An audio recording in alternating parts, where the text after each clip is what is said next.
চাটা খেতে হয়। চা খেয়ে নে, তোমরা চা খাচ্ছ, যারা যারা চা খাবে আমার সঙ্গে নিয়ে নাও,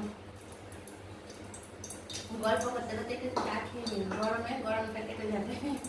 তাই না বলো? কি গরম পড়েছে, কি গরম পড়েছে, কালকে থেকে কোনো বৃষ্টি নেই, কিচ্ছু নেই, প্রচুর গরম পড়েছে। মানে আমি এমনিতে জল খেতে পারি না, কিন্তু এখন এত জল খাচ্ছি, মনে হয় কয়েক লিটার জল খেয়েছি, মানে বোতলকে বোতল খালি করে ফেলছি, এত জল খাচ্ছি। জল খাওয়া তো এখন ভালো, কিন্তু ভাবে আর কি যে শীতের সময় একটা ফোঁটা জল খেতে পারি না, এখন কত জল খাচ্ছি, মনে হয় যেন সারাদিন জলই খাই, আর কিছু খেতে ইচ্ছা করে না।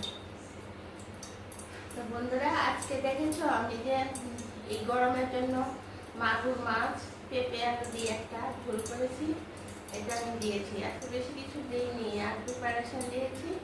নতুন মেয়ে স্কুল বন্ধ করে গেছে, তার জন্য টিফিন বক্সটা এখন দিচ্ছি না। এটা হাওয়া বইছে দরজাটা মনে হয় বাড়িতে আছে। তো একটাই আজকে রান্না দিয়েছি, গরমে ইচ্ছে করছে না কিছু রান্না করতে, আর তাছাড়া কিছু রান্না আগে দিনেরও ছিল। তো মাগুর মাছ ডাল ভাজা করেছি, বেশি কিছু করিনি। তো বন্ধুরা, তোমাদেরকে তো আমি বলেছি আমি প্রতিদিন দুটো করে টিপস দেবো, তোমাদেরকে আমি আজকে একটা টিপস দিই। সেটা হলো গিয়ে তোমরা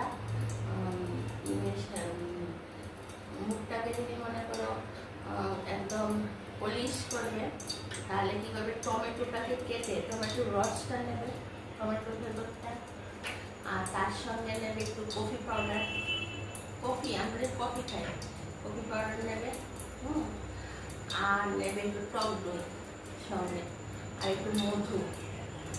এই চারটাকে একসঙ্গে মিশিয়ে তারপর মুখের মধ্যে দিয়ে 30 মিনিট রাখো, রেখে তারপর ধুলাম। সপ্তাহে এটা 3-4 দিন করো, মুখটা দেখবে একদম অনেকের একটা খড়খড় খড়খড় ভাব থাকে না, একদম পালিশ